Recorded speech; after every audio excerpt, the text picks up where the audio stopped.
Okay. Good Vach everyone. Shabbos Vayishlach, Motzaei Shabbos Vayishlach, Shabbos before Yitas Kislev, getting ready for Hanukkah. So we're going to tell a quick Shabbos Motzaei Shabbos story of the Baal Shem Tov. It's a very famous story, but it's one of my favorite of the Baal Shem Tov. Hey Barbara, which is like this: from the one of the most prominent Talmidim, students of the Baal Shem Tov, was a Yid, a big tzaddik called Reb Zev Kitzur. So the story is a well-known story. He was many times sent on missions for Baal Shem Tov. And this story is that at some point in his life, Gudvach Shvua Tov Aaron, at some point in his life, Reb Zev wanted to travel to Eretz Yisrael. Hey Ariel, Gudvach, wanted to travel to Eretz Yisrael. And as a student does, you don't go to part ways from your teacher without asking for a blessing and saying goodbye.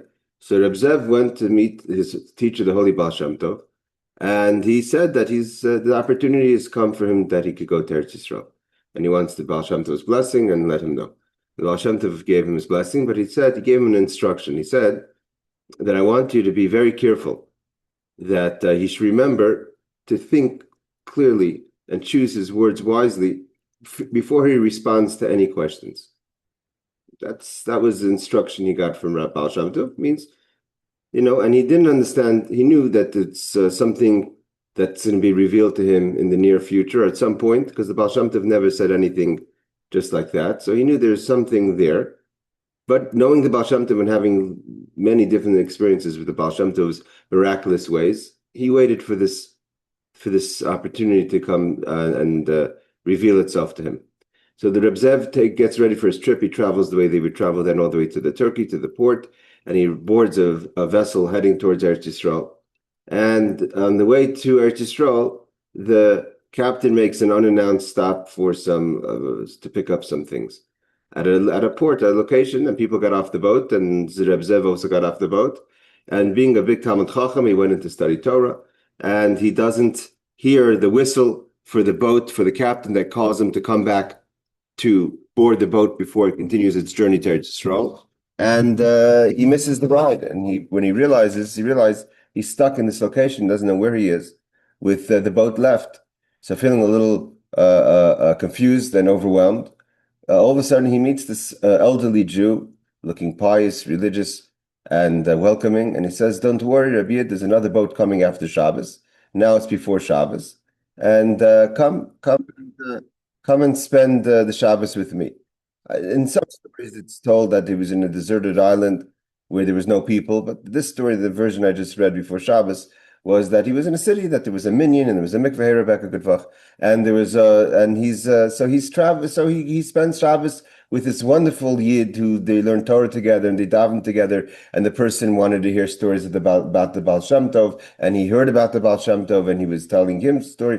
It was mamash a beautiful Shabbos he spends with this Yid, and come Sunday morning after Shabbos, after Milav Malka, the Yid walks him to the port, and the boat is there, of course, ready to take him to continue his journey to Eretz Yisrael, and he's so excited to get on, and right before he's about to board the boat, the Yid grabs Reb Zev's hands and asks him, "Tell me, Reb Zev, how are the Jews doing over there in the country, in Poland, in Galicia, in Ukraine, where you come from, those areas in Eastern Europe? How is it for the Jews over there?" And he's nervous he's going to miss the boat. He says, "Oh, everything's perfect, don't worry. God hasn't forgotten us, and everything's good, Baruch Hashem." And he runs on the boat. And as he's traveling, he realizes, one second, the Baal Shem Tov told him to answer any question he gets carefully and choose his words wisely. And he realized that this interaction with this person and his whole staying in Shabbos on the island and this place was to answer the question properly. In those days, the Jewish people in Europe, and especially in Poland and Ukraine, they were suffering tremendous persecution, poverty. To practice Judaism was difficult. And why didn't he answer the truth? The Baal Shem Tov asked him to be careful, and why didn't he say how difficult it is for the Jews?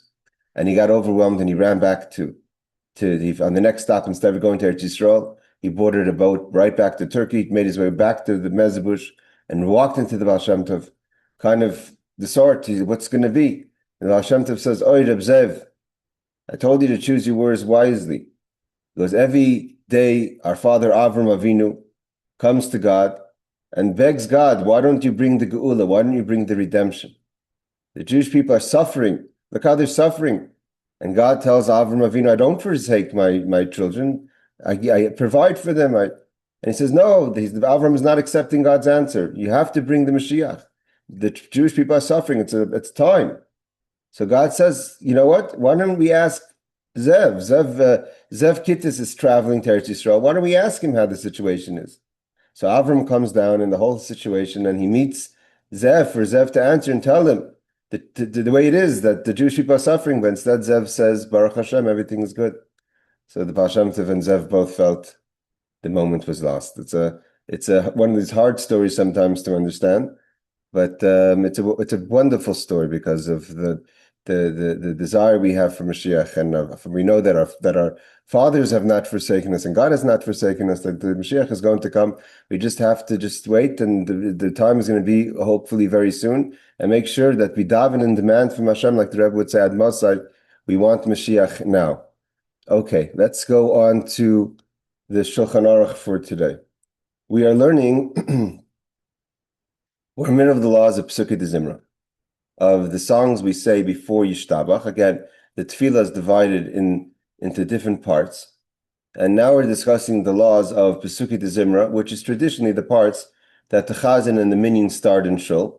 We have the morning blessings, where in some communities they say the morning blessings as well in the synagogue. And then starts, again, there's different nuschos, there's different customs, Sephardim, Ashkenazim, of how we start the morning prayer.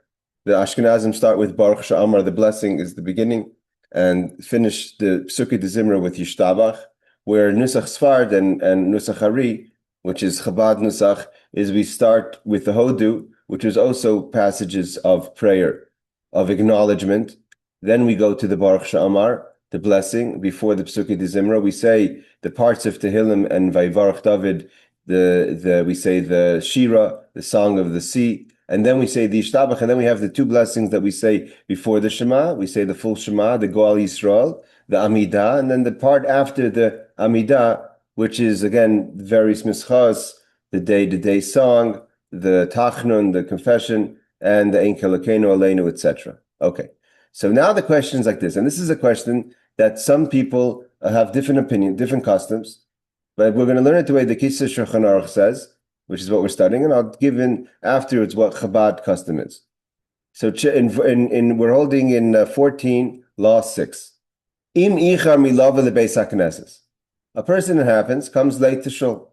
You know the great mitzvah, the opportunity to be from the first 10 people in shul, and especially the first person in shul. But sometimes it happens, we come late to shul, we come late to the minyan. So im ichar milava lebeis hakneses ad la'achshir tzchilu atzibur lispal. By the time you come to shul, the minyan started to daven, to pray. V'im yispal keseder, and if you're going to continue to pray according to the custom of how we pray the different tefillot, the different prayers, so you're going to be behind because you came late, and you're going to continue to be behind, and therefore lo yagia lihispal al tefillah Shemoneh Esrei imayim. The main tefillah, which is the Amidah, the stand-up tefillah, which is after the Shema, which is the time which is most important to daven with a minyan, with a congregation. But if you're going to continue to try to catch up, you're never going to be able to catch up enough if the minyan goes at a pace and you daven at a pace where you'll daven the Shemoneh Esrei with the minyan. It means if you could come to the shul, and the chazan is today, anyone who's keeping with the Tanya Yomi, the Tanya daily, so the Tanya for today, meaning Sunday morning's Tanya, the 17th of Kislev, is the Tanya where the Alter Rebbe talks about how one should daven and what speed, and when if a person's in a rush. It's the end of Tanya talks very much about the Alter Rebbe being very disappointed with the situation where people are forcing the congregation to daven at a faster pace because they're in a rush, and where the Alter Rebbe says better daven yourself and miss parts of the minyan than to jump to the Amud and daven fast. But so let's say you're in a situation where whatever the scenario is, you're not going to be able to catch up. V'ha'ikr, and here the Shulchan Aruch says, when it comes to tefillah, when it comes to prayer, the main thing is she's spal Shemoneh Esrei metzibur. The person, he or she, should try to daven with the minyan, the Amidah, the Shemoneh Esrei. Akain yoichel lidalik asher yisbar. So now, then the idea is like this. So the Kitzur says that you could skip parts of the davening, as will be explained how one skips and what you can and cannot skip. And by skipping, that will allow you to catch up. Okay. Now he starts immediately like this. Birchas al netilas yadayim, the bracha you make after washing your hands in the morning. Ubirchas HaTorah, the bracha we make on Torah, which is in the morning blessings. And the bracha l'kai neshama, which we speak about a lot in our Hasidic classes. The soul that you've given to me, tahori, it's pure, you've created, you formed it, you nefachtabi, you blew it into me. Those, which is mentioned in the Talmud, those blessings, the oilam tzarech l'oilam kaidim atfila. There's no, you can't skip those blessings to catch up. So in the Netilas Yadayim, the Birchas HaTorah, and the L'kai Neshama. In Chabad, we do Netilas Yadayim first, then L'kai Neshama, and Birchas HaTorah is after the blessings, the short blessings we do in the morning.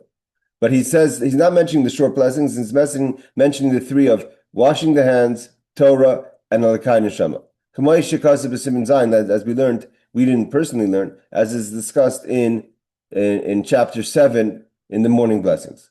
And therefore, like I said, some people say the morning blessings at home. If you didn't say it at home, the Netilas Yadayim, L'kai Neshama, and Birchas HaTorah, the blessing on Torah, that has to be said immediately in the shul. Even if on account of saying these three prayers, when you come to shul, you'll never catch up, and therefore you will not say the Amidah with the minyan. You have to say those prayers first. Now, Vigam, another one that you can't skip.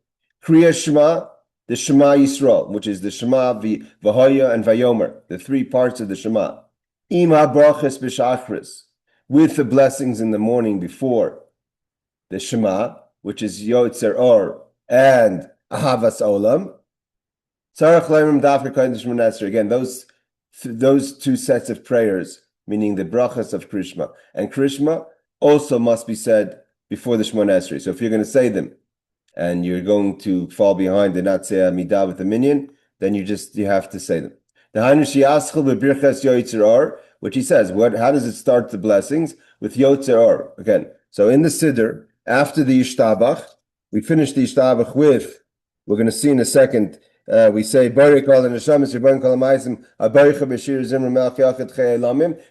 this is where we say the Kaddish and the Baruch Hu. After the Baruch Hu, we say, Yotzer Or V'Varech Hayshach. So he says, from that blessing, after the Baruch Hu, and the congregation says Baruch Hu, with the minyan.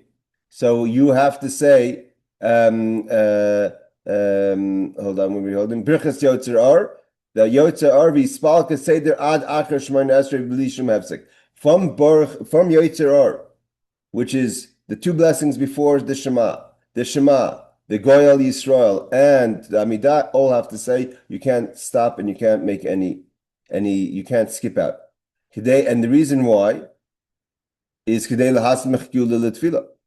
we know that after the Shema, we say the Goyal Yisrael, which is the blessing of redemption. And the law is the blessing of redemption has to be said before the Amidah.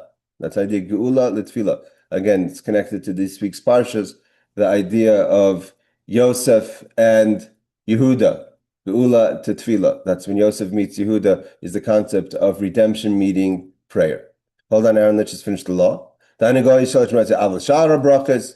the other blessings, like the other morning blessings, for Pesukei D'zimrah, and all the songs, aside for washing of the hands, blessing on the Torah, and the L'kai Neshama, all that, B'li Birchas Baruch She'amar and Yishtabach, you could skip it and say it later, after the tefillah. Now he's going to say, he says in the last line over here, if in the case, so as you come into shul, and you could catch up with the minyan, let's say the minyan is holding Baruch Hu.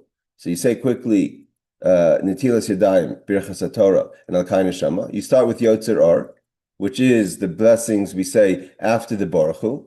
The two blessings before Shema, you continue. After davening, you don't not say the parts of davening. You say it, but without the minyan by yourself. But you do not say the Baruch She'amar and the Yishtabach. Baruch She'amar, the blessing before Pesukei D'zimrah, and the blessing after Pesukei D'zimrah, which is Yishtabach, that must be said in its proper time. If you don't, you say this, the tefillot themselves, the prayers, the praises themselves, which are different various parts of the Torah and tefillah and Tehillim, but you say it after the davening, so you could daven with a minyan. Yes, Aaron. I heard, and maybe I'm wrong, that if you're late at a certain time, but you want to say with the minion Amidah, you could say it twice. And for the parts you missed, instead of saying those parts, you just say Amidah twice. I'm not familiar with that. I don't. That's not. He doesn't make that suggestion here in the Kitzur Shulchan So Aruch. I might be hearing it wrong. So that's why I'm questioning you. To daven the midah twice as opposed to saying the Pesukei D'zimrah. Something like that. And I never heard that. Maybe we'll find it in the footnotes. I have not heard that. Well, maybe I'm just wrong. It doesn't make sense because it's like eating steak twice as opposed to having your salad first.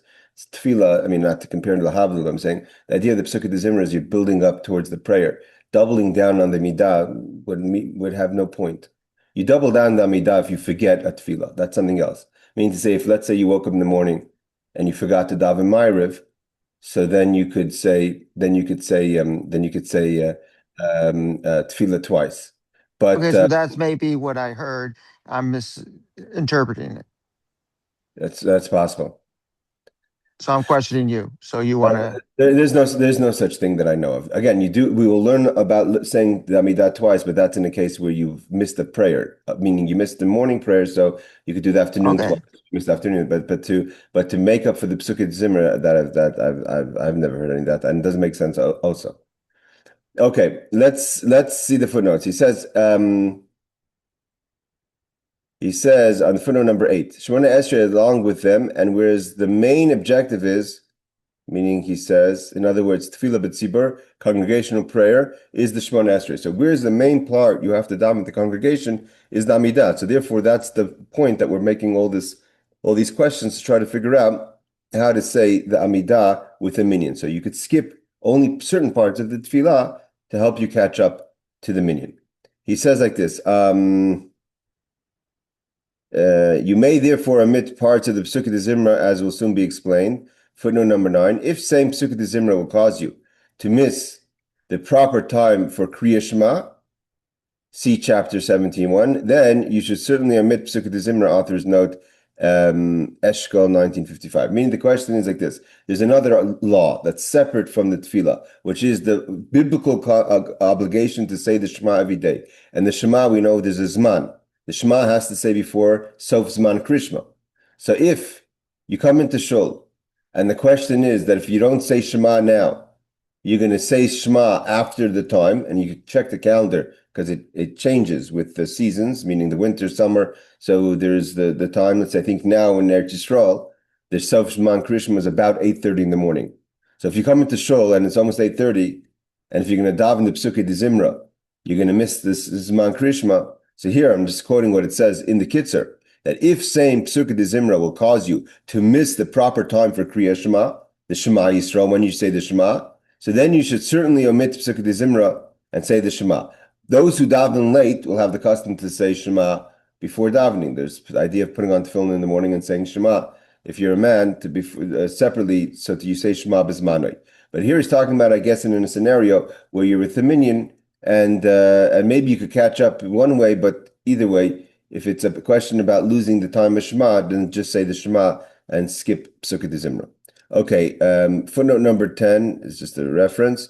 11 is talking about that. Therefore, if you do not say them at home, you must say them in the synagogue. We're talking about the 3 prayers of washing your hands, the prayer on Torah, right? You can't learn Torah until you make a bracha on Torah, and the L'kan Shema. You'll be unable to pray the Shemoneh Esrei with the congregation. Means even if by saying them, you're going to be delayed to say the Amidah with the congregation, you would have to say them anyways. Also, Kriya Shema with the brachas, which means beginning from Baruch Atah Hashem, Elokeinu Melech Ha'olam Yotzer Or. There's some printing mistake here, but in the layout is wrong. But the Yotzer Or until after Shemoneh Esrei has to be said in sequence. and therefore you can't skip to get ahead to catch up with the minyan. Yes, Rebecca. I think you just mentioned Birchos HaTorah or Birchos HaShachar or something. So, what happens if like I don't know, you have like usually you say Birchos HaShachar before you eat anything, and you just had like a really crazy morning, and you can't remember if you said it or not, and if you said Birchos HaTorah. So then do you say it again or do you not? In general, the idea of suffix brachas lahakal, if you don't remember, it's lahakal. But the question is, on what brachas are we talking about? And if we're talking about brachas Torah, I have to check on the brachas Torah. But mostly in the times, if you have a suffix a doubt, if you made a bracha or not, if you means you're not. It's not a question of if you should say it on time or not, but a question of you can't remember if you said it or not. So if it's something biblical like the brachas hamazon is one thing. You have certain things that are biblical. So the rule in general is that when you have a suffix a doubt of something midaraisa, of something that's biblical, so then you have to be stringent. Then you say it again. If you have a suffix in something that is rabbinic, so then we're lehekel, we're mekel. Most brachas are rabbinic, so you don't have to repeat it. Yeah, but what about for like the Birchos HaTorah? Because if you're gonna learn Torah or teach Torah the rest of the day, you're not supposed to do that unless you said those brachos. Yeah. So let's see. Let's. I don't want to quote without just checking again. Okay. Chapter number 7. I think he quoted chapter number 7. He says like this.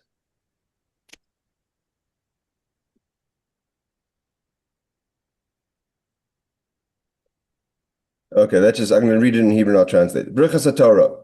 The bracha on Torah, which Rebecca is asking. Im lo yamram kaidem atfila. If you didn't say it before davening. If you for whatever reason did not say it, there's a question, do we say it after davening or not? Yesh anim d'lo yamram mishum dekfar niftar ba'ava rabba sheish bebracha zois gam ke'em ein brachas Torah. So here's the answer to your question. That because in Avas Olam, which is a part the blessing we say before Shema, also discusses question Torah, so that could fill the need of saying a bracha on Torah. Like it says in that bracha we say, which are words about blessing Hashem for giving us the Torah. And those who say the that by saying the Avas Olam, which is this bracha right before the Shema, does not obligate does not it's not considered as if the person he or she has made the blessing on Torah. Elim loimad la'achar tefillah miyad v'li hefzek. A person should try to be careful to make the bracha before tefillah.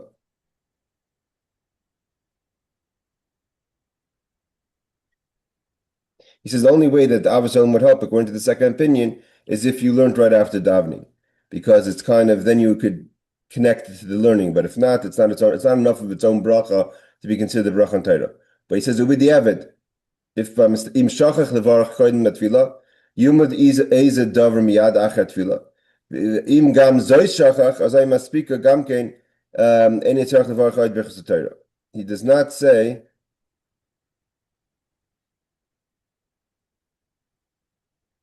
in the case that you're saying you forgot, you don't know. You asked the question if you don't know.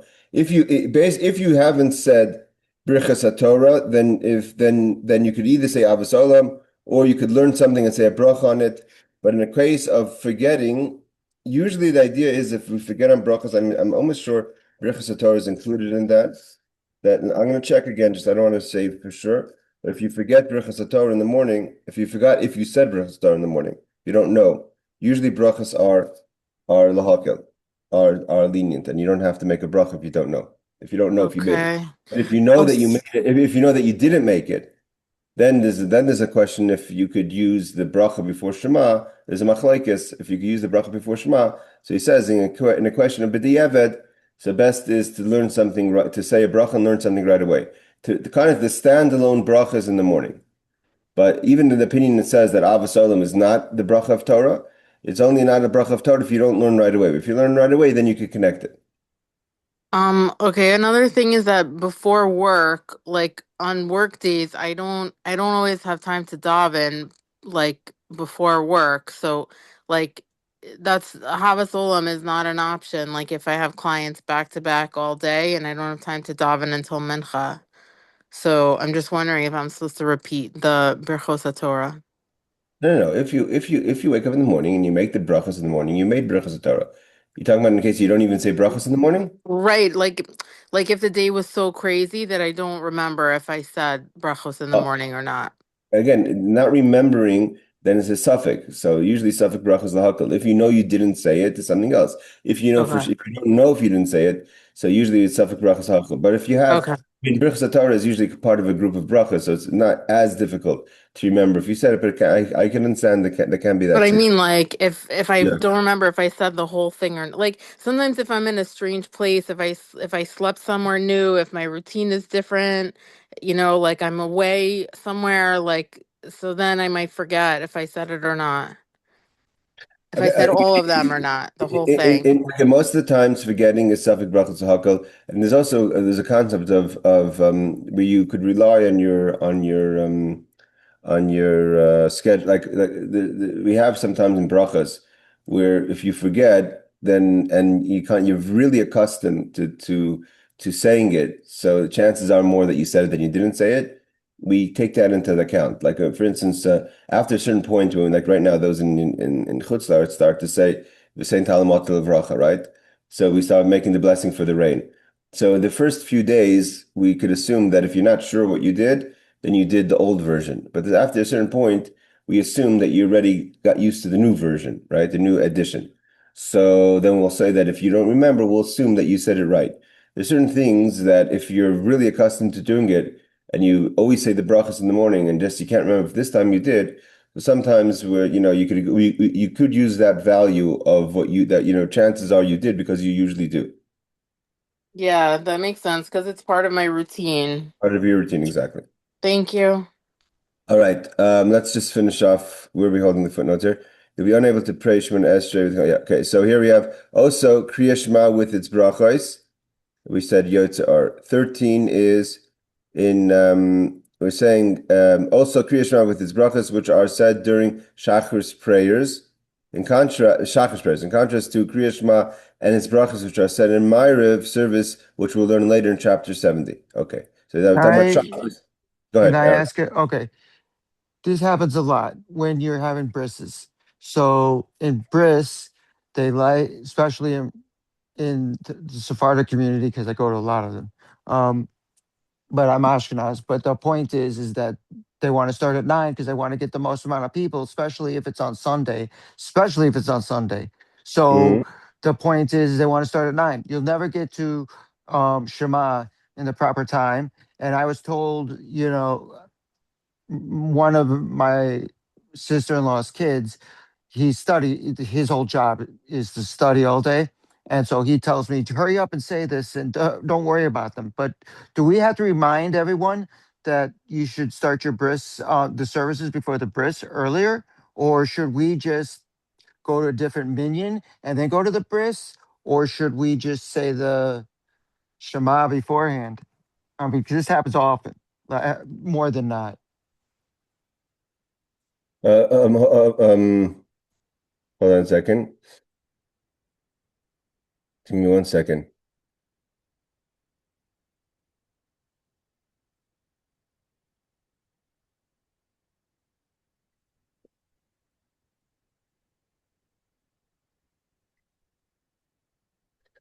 Um, first of all, let's say there are certain minyanim that daven always late. In Chabad, the Rebbe used to come down at 10 o'clock, which was after most of the times of Kriya Shema. So you're supposed to say the Kriya Shema separately before the davening.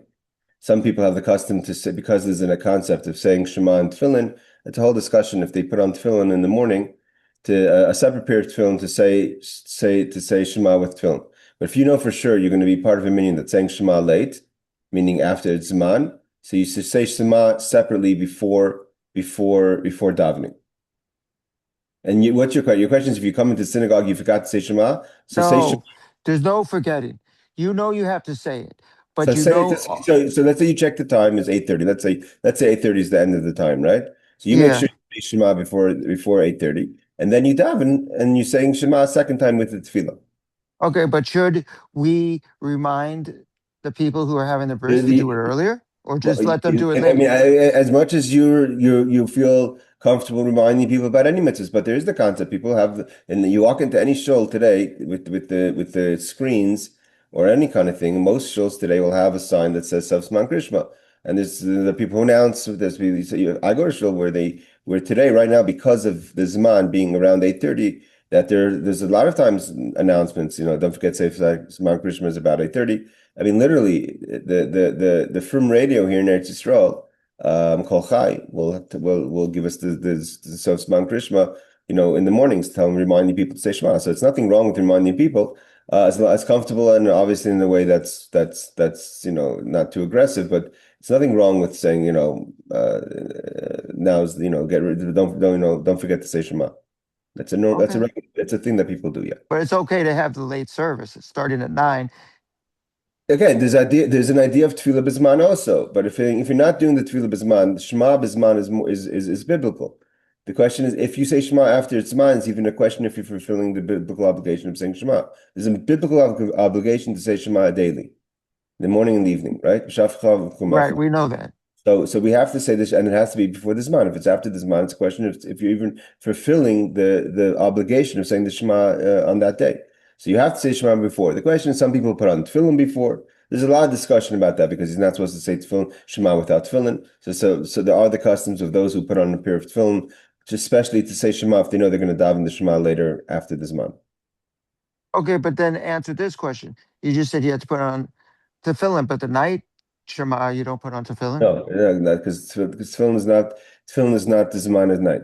We know that, but Yeah. you just said you have to. And so you're saying the idea is that if you can wear tefillin, so you should be. It's better to be wearing tefillin when you say the Shema. But if it's not the time to wear tefillin, that's not a problem. or could you also said a second pair of tefillin? I only have one pair. So No, I'm saying so. Some people have a special because the reason why they have the separate pairs so to be able to they want to make a blessing a second time when they put on the tefillin before davening.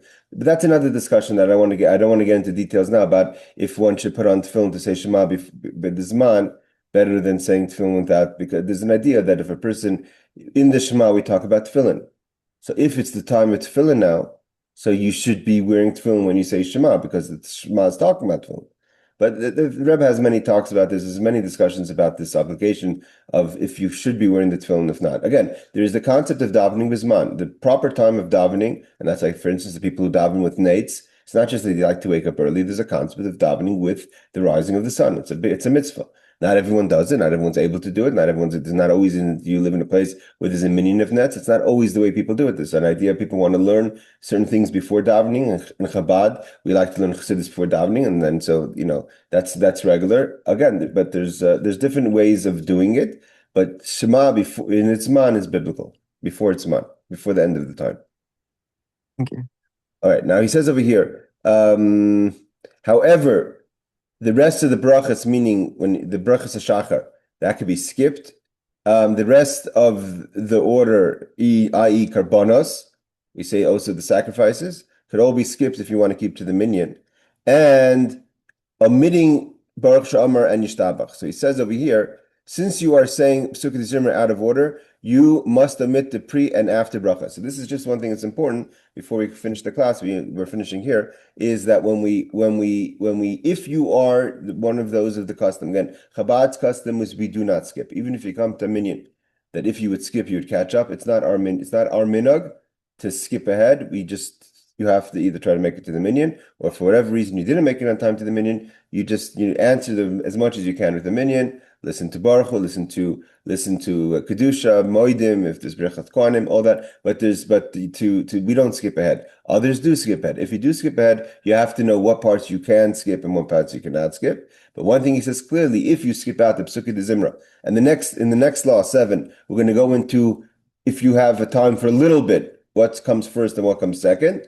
But if you're saying the Pesukei D'zimrah after davening, you do not say Baruch She'amar and you do not say Yishtabach. Those two blessings are only said before and after Pesukei D'zimrah if they're said in their proper time.